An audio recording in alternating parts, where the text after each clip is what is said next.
할렐루야, 사랑하는 성도 여러분, 다시 만나서 반갑습니다. 오늘 우리가 볼 말씀은 사무엘상 5장 1절에서 12절 말씀입니다. 그리고 말씀 제목은 하나님은 스스로 자신을 증명하시는 분, 이런 제목으로 말씀을 보도록 하겠습니다. 우리 크리스찬들은 많은 신들 중에서 여호와 하나님을 믿는 사람들입니다.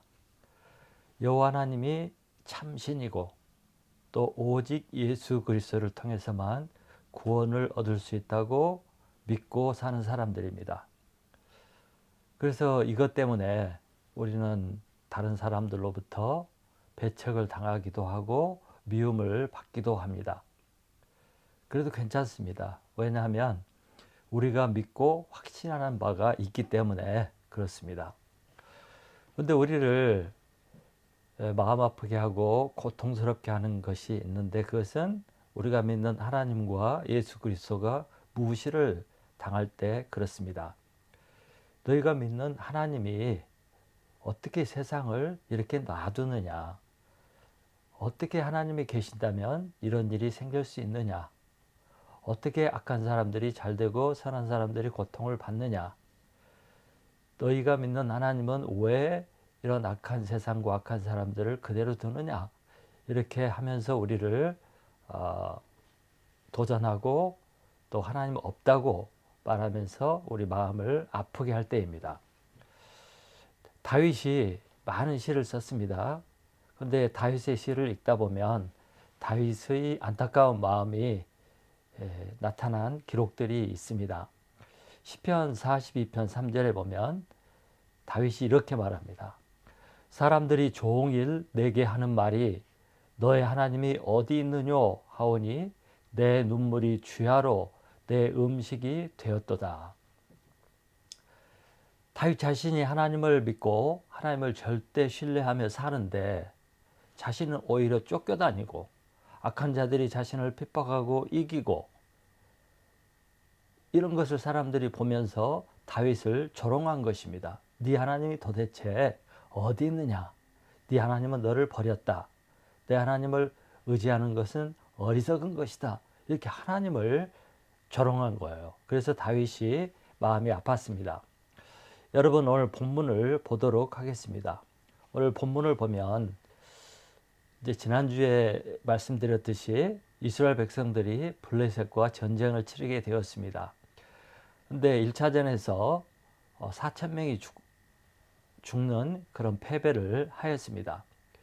그래서 이스라엘 장로들이 다음 전쟁에서 이기기 위해서 어떻게 해야 될 것인가 의논하다가 하나님의 언약궤를 들고 전쟁에 나가면 이길 수 있겠다, 이렇게 결론을 짓고 하나님의 언약궤를 들고 나가게 되었습니다.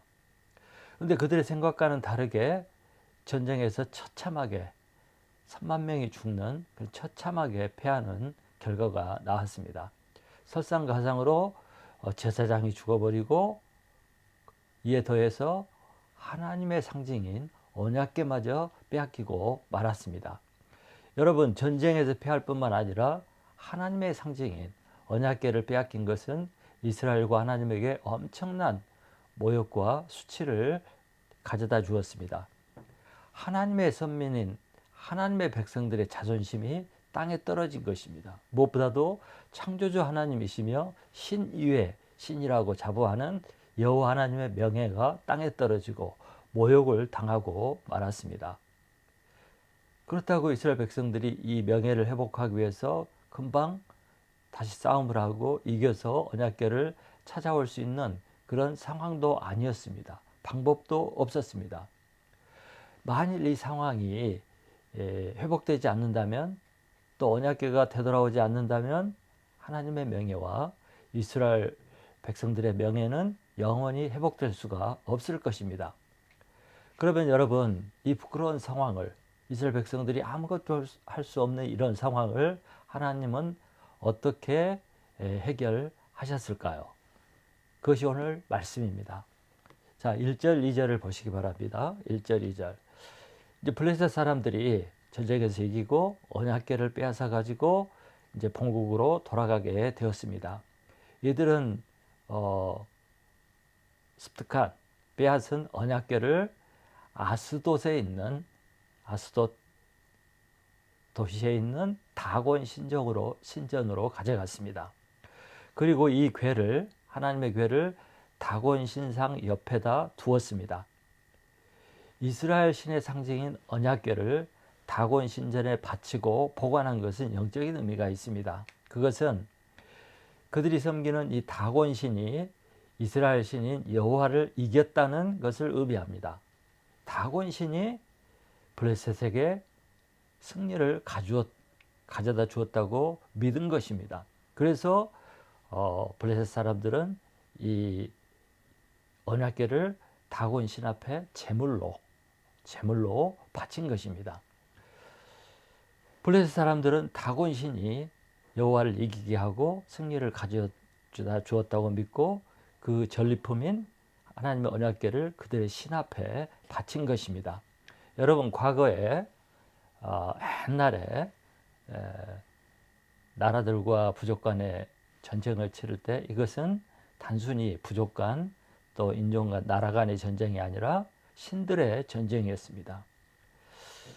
출애굽기 11장에 보면 하나님께서 애굽을 심판하고 이스라엘 백성을 애굽에서 해방시킬 때 하나님께서 이렇게 말씀하셨어요. 애굽의 모든 신을 내가 심판하리라. 나는 여호와라. 하나님은 애굽 사람들, 애굽 왕만 심판한 게 아니라 애굽의 모든 신들을 심판하신다고 말씀하셨습니다. 왜냐하면 이 대결이, 이 전쟁이 단순히 이스라엘과 애굽과의 대결과 다툼이 아니라 여호와 하나님과 애굽의 신들과의 대결이요 전쟁이었기 때문에 그렇게 말씀을 하신 것입니다. 옛날 전쟁에서 모든 그 나라들은 옛날에는 자신들이 섬기는 신의 제사장들에게 묻고 나갔습니다. 또 그들의 답을 얻고 전쟁을 치렀습니다. 그래서 전쟁에 나갈 때는 이들이 반드시 신접한 사람이나 또 자기들의 제사장을 데리고 나갔고 또 자신들이 섬기는 신의 표식을 들고 깃발을 들고 나가서 전쟁을 치렀습니다.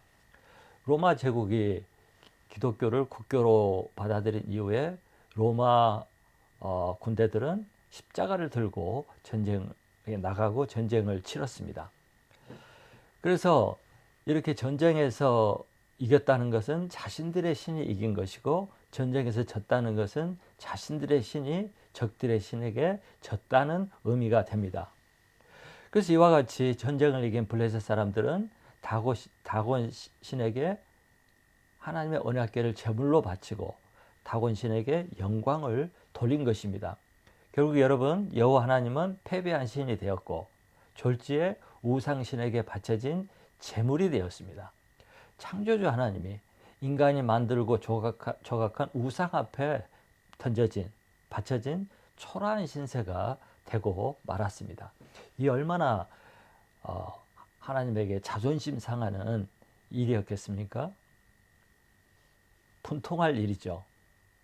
만일 성경 이야기가 스토리가 이렇게 끝난다면 또 여호와의 궤가 영원히 돌아오지 못한다면 그리고 이 언약궤가 제물로 바쳐진 이후에 잊혀져 버렸다면 사람들이 이 여호와 하나님을 참신으로 최고의 신으로 믿지도 못하고 섬기지도 않았을 것입니다.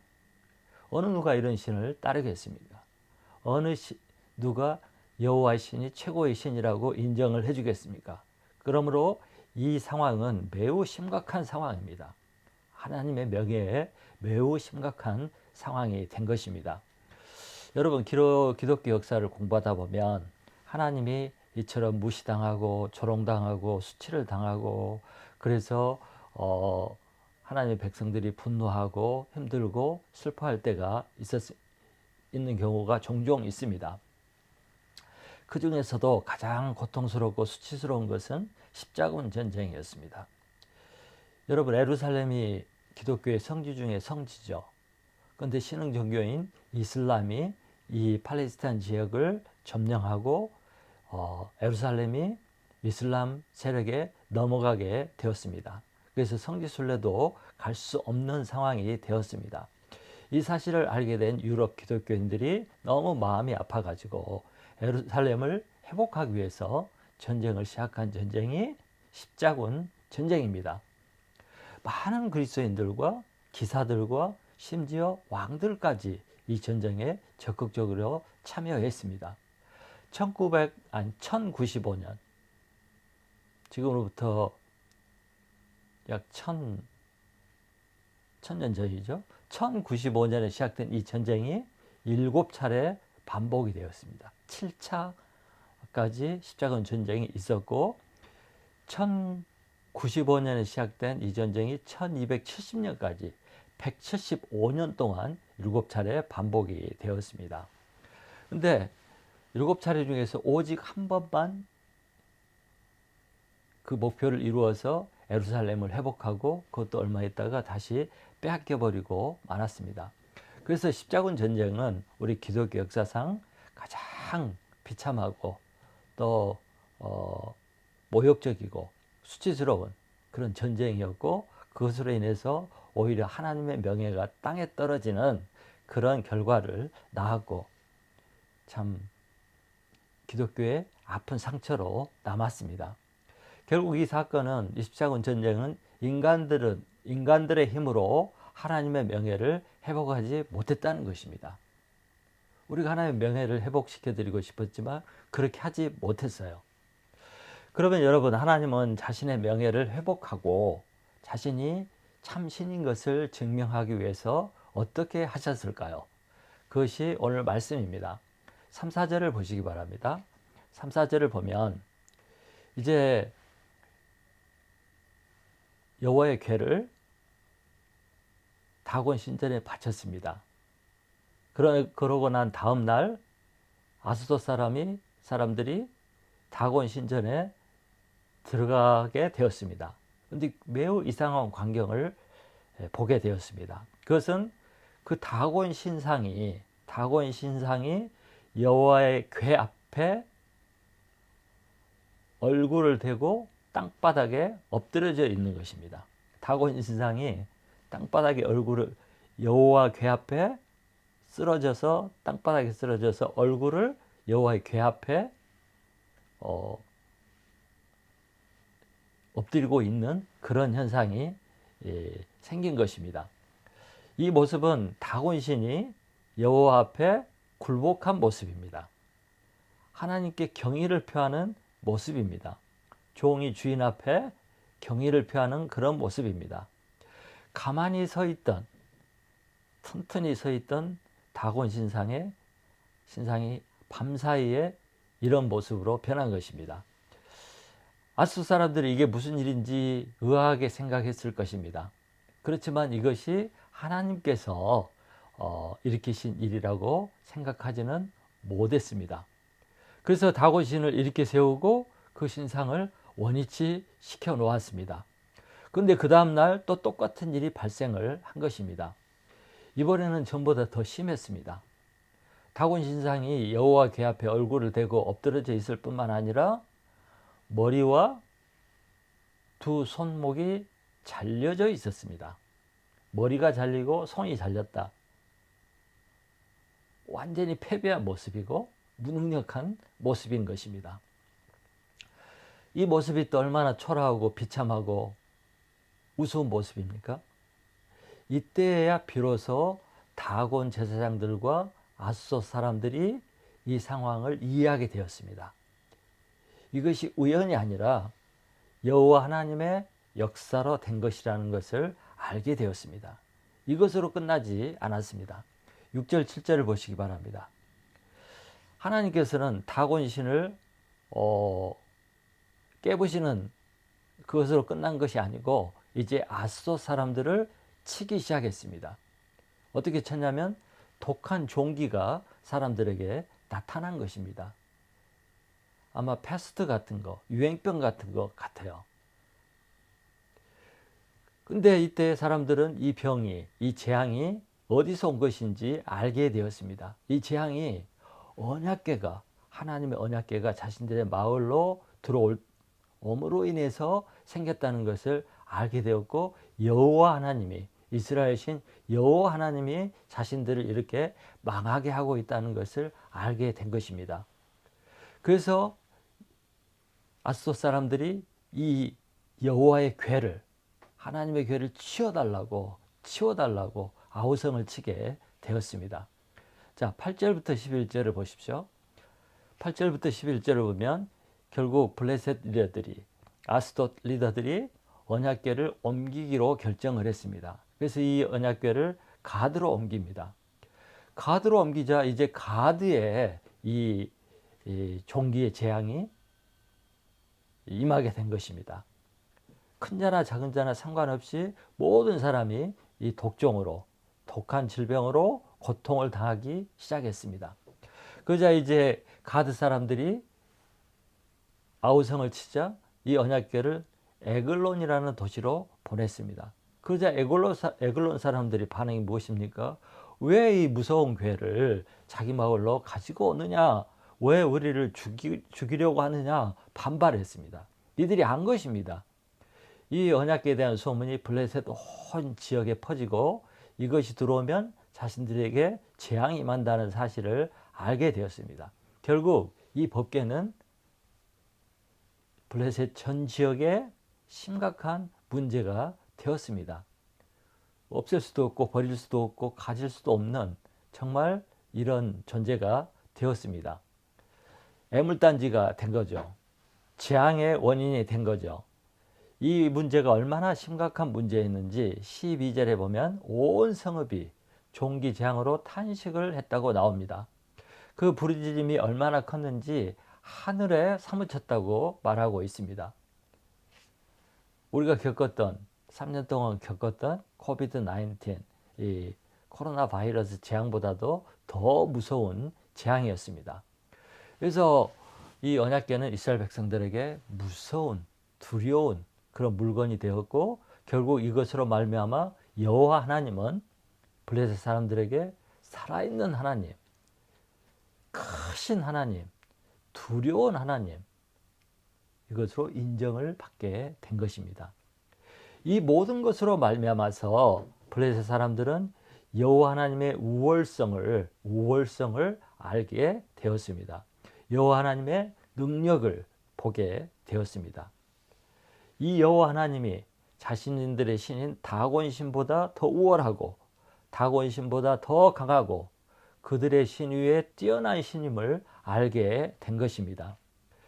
그들이 이스라엘을 이기고 여호와의 언약궤를 뺏어서 온 것은 자기들이 정말 잘나서 능력이 있어서 그렇게 이긴 것이 아니라는 것을 알게 된 것입니다.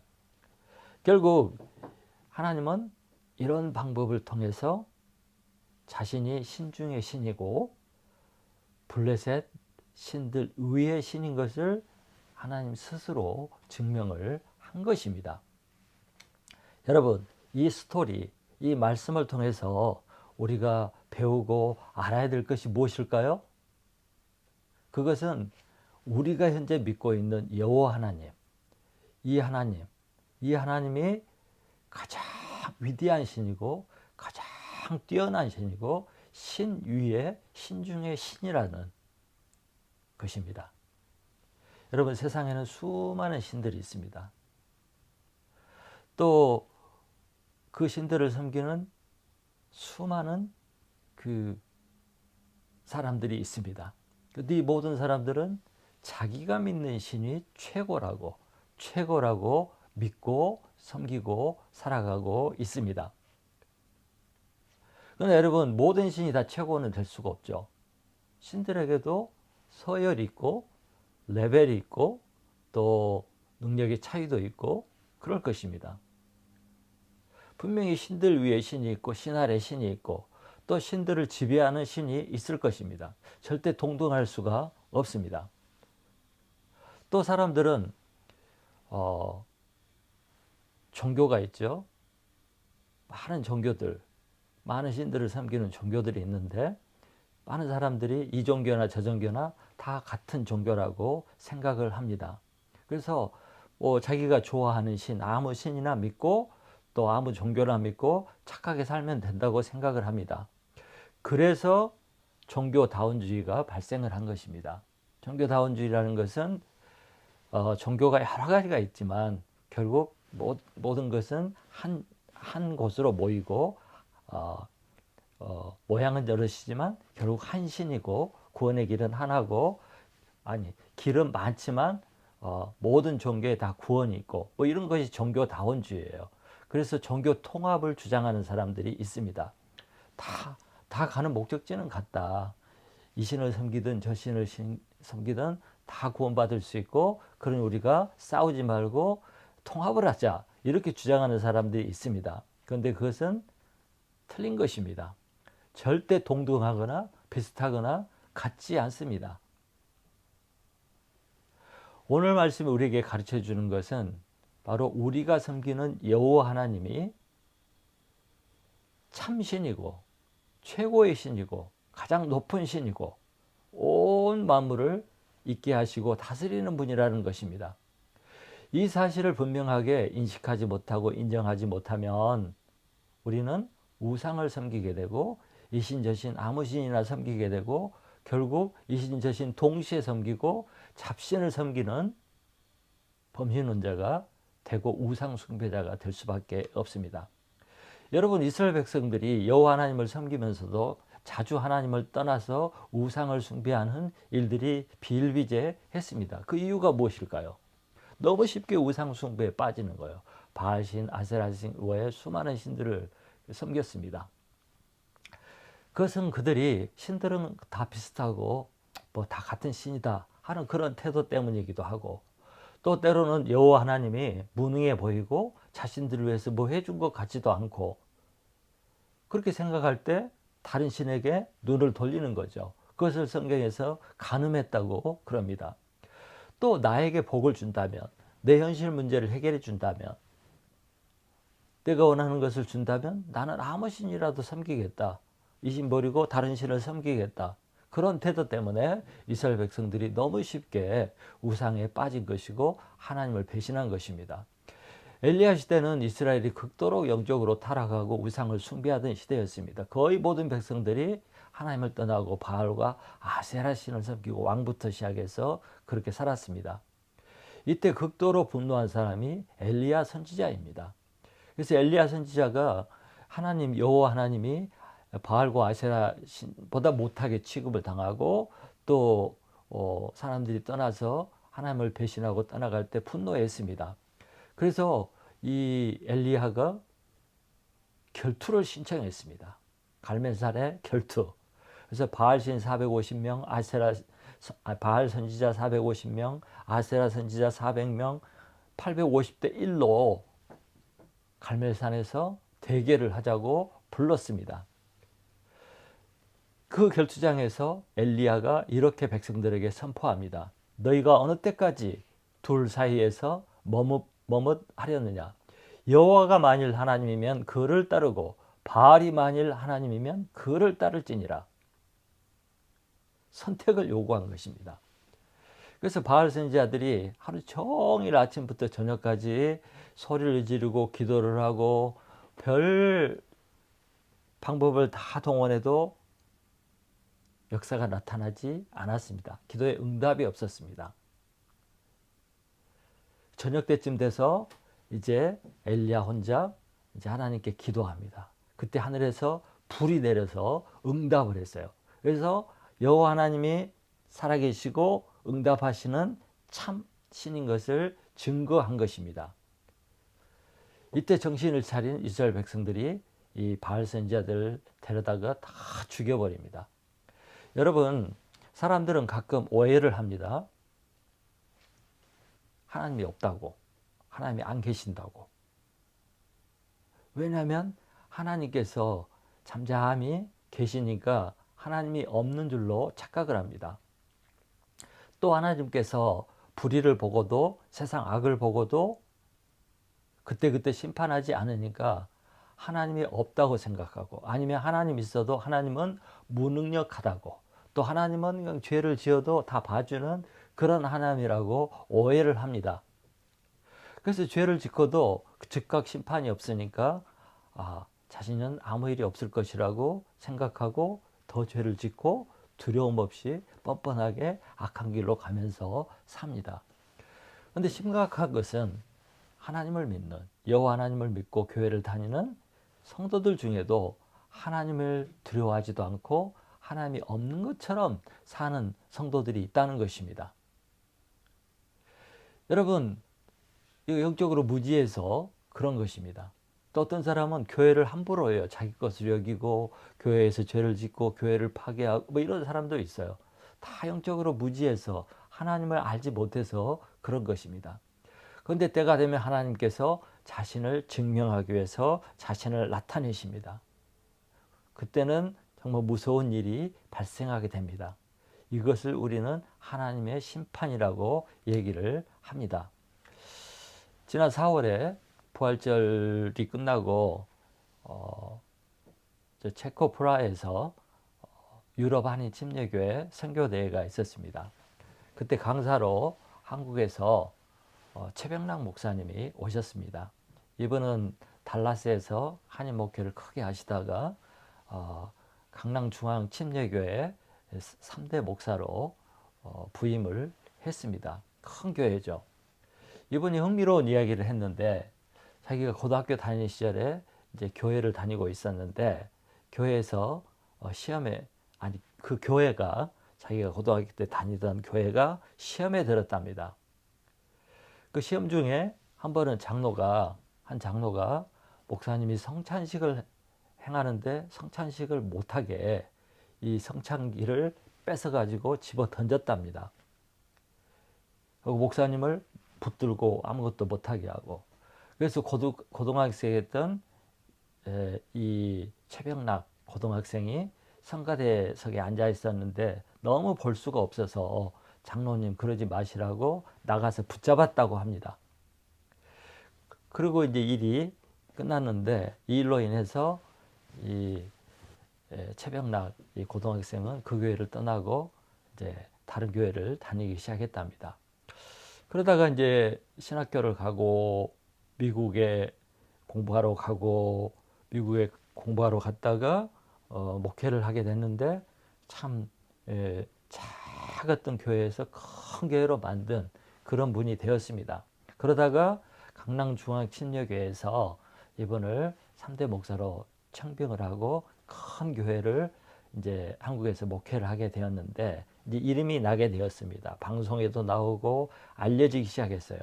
그때 자기 고등학교 때 다녔던 그 교회의 어떤 분으로부터 연락이 왔답니다. 왜냐하면 자기를 기억하고 이제 그 안부도 묻고 이제 그렇게 하고 싶었던 거죠. 그러면서 그분이 그 자기가 고등학교 때 있었던 그 사건을 얘기를 기억하고 했답니다. 자기는 그 교회를 바로 떠났기 때문에 그 이후에 무슨 일이 있었는지 알지 못했는데 이분께서 하신 말씀이 그때 성찬기를 집어 던졌던 그 장로는 얼마 되지 않아서 계단에서 굴러 떨어져서 목이 부러져서 죽었다고 했답니다.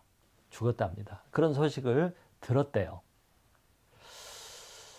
그리고 이제 이 최병락 목사가 왜 하나님께서 자신을 이렇게 축복해 주시는지 자기 목회를 축복해 주시고 결국 큰 교회로 부임하게 하시고 왜 하나님 자기는 부족하고 자기는 잘난 것도 없는데 왜 이렇게 자신을 축복해 주시는지 기도 중에 하나님께 물었더니 하나님께서 그때 얘기를 해줬답니다. 내가 장로가 성찬을 방해하고 집어 던질 때 네가 나가서 그걸 말리고 붙잡았다.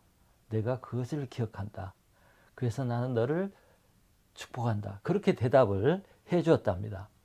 여러분, 이것을 알아야 됩니다. 하나님은 자신을 인정하고 자기를 높이는 자를 반드시 인정해 주고 높이십니다. 반대로 하나님은 자기를 무시하고 멸시하는 자를 낮아지게 하시는 분이십니다. 하나님은 우리 인간들이 만든 그런 종교의 신이 아닙니다. 인간들이 깎고 조각한 그런 신상과 같은 우상신이 아닙니다. 하나님은 모든 것을 아시고 모든 것을 보시고 또 모든 것을 행할 수 있는 전지전능하신 분이십니다. 신중의 신이고 능력의 신이고 모든 것을 할 수 있는 위대한 신, 그런 분입니다. 그래서 우리는 이 하나님 앞에 두려움과 떨림을 가지고 신앙생활하고 삶을 살아야 합니다. 이 하나님을 경외하고 두려워하며 또 사랑하며 살아야 합니다. 사랑하는 성도 여러분, 다시 말씀드리지만 하나님은 최고의 신입니다. 신중의 신입니다. 그 하나님을 우리는 믿고 살고 있습니다. 그런 점에서 우리는 복받은 사람들입니다. 최고의 신을 선택한 거예요. 사실은 최고의 신이 우리를 선택한 것입니다. 이것이 우리가 가장 감사해야 되고 고마워해야 될 하나님의 은혜인 것입니다. 생각해 보십시오. 내가 지금 이슬람 신을 믿는다. 아니면 또 다른 신, 이단의 신, 수많은 신들이 있는데 그런 신을 믿는다고 생각해 보세요. 문선명이를, 이만희를, 또 요즘에 이상한 사람들이 많은데 그런 신을 내가 신이라고, 그런 사람들을 신이라고 믿고 조각에는 돌상을 신이라고 믿고 섬기는 삶이 아니라 참신 여호와 하나님을 믿고 산다는 거 얼마나 축복입니까? 저는 상상을 가끔 해봅니다. 내가 진짜 저런 신을 믿고 살았다면 내 인생이 어떻게 되는 거야? 호러블 하잖아요. 정말 테러블한 무서운, 상상만 해도 무섭잖아요. 그런데 내가 하나님을 믿고 산다는 걸 생각하면 얼마나 다행인지, 얼마나 고마운지, 또 얼마나 나는 큰 은혜를 받았는지 기적 중에 기적이라고 생각하고 감사하는 마음이 듭니다. 여러분, 이 이후에 이제 스토리를 쭉 보면 결국 하나님이 이렇게 역사함으로 말미암아서 언약궤가 이스라엘 땅으로 돌아오게 됩니다. 이스라엘 백성들이 가서 찾아온 것이 아니라 이 언약궤가 스스로 이스라엘 땅으로 돌아오게 됩니다. 이렇게 돌아오게 되는 데까지 이스라엘 백성들과 이스라엘 지도자들과 이스라엘 군대가 한 일이 하나도 없습니다. 이스라엘이 나서서 하나님의 명예를 회복시켜 준 게 아니에요. 하나님 스스로 자신의 명예를 회복하고 스스로 걸어서 제자리로 돌아오게 된 것입니다. 여러분, 하나님은 이스라엘의 도움이 없었음에도, 사람들의 도움이 없었음에도 스스로 자신의 명예를 회복하고 영광을 나타내고 온 이방 땅에 여호와 내가 참 하나님이다, 여호와 외에 다른 신이 없다, 더 높은 신이 없다 하는 것을 다 보여주었습니다. 그리고 자신이 모든 사람들이 믿고 두려워해야 할 참신인 것을 보여준 것입니다. 얼마나 놀랍습니까? 이 하나님을 우리는 믿고 삽니다. 그런데 놀랍게도 하나님을 믿는다고 하는 성도들 중에 이 하나님이 지금도 세상을 컨트롤하고 계시고 지금도 쉬지 않고 일하고 계신다는 것을 믿지 못하는 분들이 있어요. 이걸 믿지 못하기 때문에 문제만 생기면 절망을 합니다. 또 그냥 아무렇게나 삽니다. 하나님을 보지 못하고 하나님의 역사하심을 보지 못하기 때문에 그렇습니다.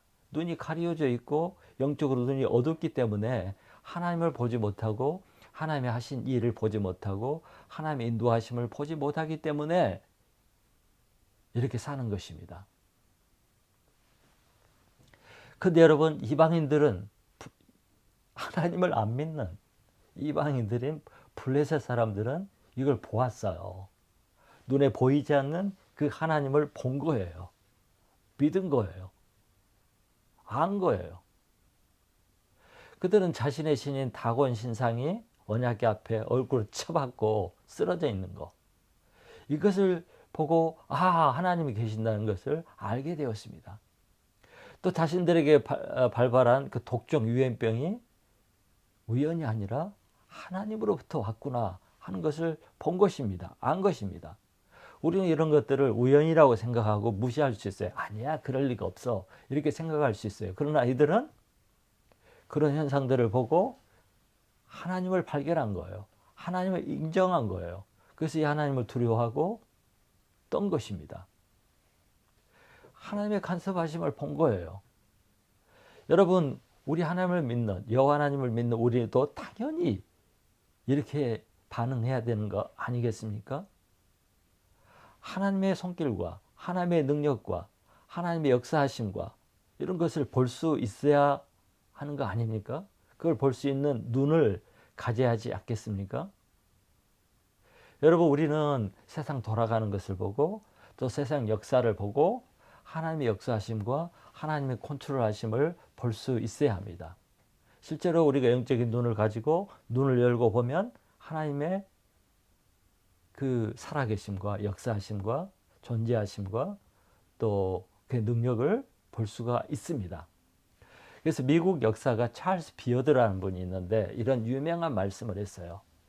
하나님의 맷돌은 천천히 돌아가지만 갈지 못하는 것이 없다.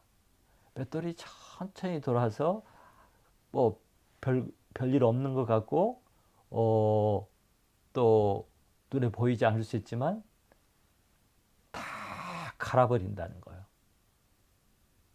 그러니까 하나님은 지금도 맷돌을 돌리고 계셔요. 이것을 볼 수 있는 역사가의 눈이 필요합니다. 이처럼 우리가 하나님을 보는 눈이 있을 때 우리가 이 시대를 감당할 수가 있습니다. 악인들이 아무리 악한 짓을 하고 악인들이 성공을 해도 우리는 이 역사적인 눈을 가지고 또 하나님의 역사하심을 보는 눈이 있으면 이런 것을 다 참고 인내할 수가 있습니다. 아무리 악인들이 잘 되고 악한 자들이 권력을 부리고 마음대로 해도 절망하지 않고 소망을 가지고 또 심란하지 않고 평안한 마음으로 당당함을 가지고 살아갈 수가 있는 것입니다. 또 하나님을 떠나지 않고 절망하지 않고 하나님에 대한 경외심과 두려움을 가지고 끝까지 정의와 인내를 행할 수가 있는 것입니다. 악을 택하지 않고 악한 자들과 동행하지 않고 악인들을 부러워하지 않는 그런 삶을 살아가고 의의 길을 끝까지 갈 수가 있는 것입니다. 이런 영적인 눈, 하나님을 바라볼 수 있는 역사적인 눈, 이런 걸 가질 때 우리는 다른 삶을 살아갈 수가 있습니다. 제가 87년에 캐나다에 왔습니다. 그 전에 한국에서 대학생 선교단체에서 열심히 사역을 하다가 87년에 캐나다에 왔는데 그때까지 항상 제 마음에 궁금한 것이 있었습니다. 그것이 뭐냐면 당시는 냉전 시대였기 때문에 악의 종주국인 공산국가의 최우두머리 소비에트에 대한 궁금증이 있었습니다. 왜 하나님을 믿지 않고 또 기독교를 박해하고 교회를 닫아버린 이 소비에트는 그렇게 강하고 왜 이들은 무너지지도 않고 왜 하나님께서는 이런 악의 축인 이 소비에트 공화국을 가만히 두시는지 이해할 수가 없었습니다. 또 그 당시 소비에트 공화국은 너무나 강해서 절대 붕괴되리라고 생각할 수 없는 상황이고 사람들도 전혀 그렇게 생각하지 않았습니다. 근데 제가 87년에 캐나다 왔다가 88년에 소식을 듣게 되었습니다. 한국 대학생 여름 수련회가 있었는데 그때 한 학생이 예언을 받았어요. 계시를 받았어요. 소련이 곧 붕괴된다. 그런 예언을 했다고 제가 소식을 들었습니다. 근데 그 소식을 들었을 때 전혀 공감되지가 않았어요. 왜냐하면 그때 당시 소비에트가 너무 강했거든요. 그런 일이 있을 거라고 maybe 아마 한 30년, 50년 후에는 그렇게 될 수 있을지도 모르지 이렇게 생각했죠. 그런데 3년 후인 1991년 12월 26일에 소비에트 공화국이 붕괴되어 버렸습니다. 3년밖에 안 걸렸어요. 제가 붕괴 예언을 들은 지 3년 만에 소비에트 공화국이 졸지에 순식간에 붕괴되고 말았습니다. 하나님은 이것을 아시고 3년 전에 그 학생을 통해서 그런 예언을 한 것이죠. 저는 이것을 보고 야, 하나님이 세상을 컨트롤 하시는구나. 그렇게 암담하고 소망이 없던 그 시대, 그렇게 소비에트가 강한 것 같았지만 그런 시대 속에도 하나님이 끊임없이 일하고 계셨구나. 그래서 하나님이 무너뜨릴 때를 정해 놓으셨구나 하는 것을 알게 되었습니다. 저는 이것을 통해서 하나님이 세상을 컨트롤하고 하나님은 모든 것을 할 수 있는 분이라는 것을 알게 되었습니다. 또 하나님께서는 자신이 세상의 주인이고 자신이 세상의 하나님 되심을 이걸 통해서 증명했다는 것을 깨닫게 되었습니다. 사랑하는 성도 여러분, 하나님은 살아계신 하나님입니다. 지금도 세상을 완전히 컨트롤하시고 자기 뜻대로 이끌어 가시는 분이십니다. 이 하나님을 꼭 믿으시기 바랍니다. 이 하나님을 믿고 세상을 바라보시고 내 인생을 바라보시기 바랍니다. 모든 주의를 바라보시기 바랍니다. 그러면 우리가 인내할 수 있고 참아낼 수 있고 또 정의와 인애를 행하면서 하나님의 사람으로 당당하게 믿음으로 살아갈 수가 있습니다. 또한 우리 인생을 이 하나님께 맡기고 이 하나님께서 이끄시는 대로 순종하며 살아갈 수가 있습니다. 이 하나님을 믿고 사는 것이 얼마나 큰 축복이고 은혜인지 늘 감사하며 사시는 여러분이 되시기를 간절히 축원합니다.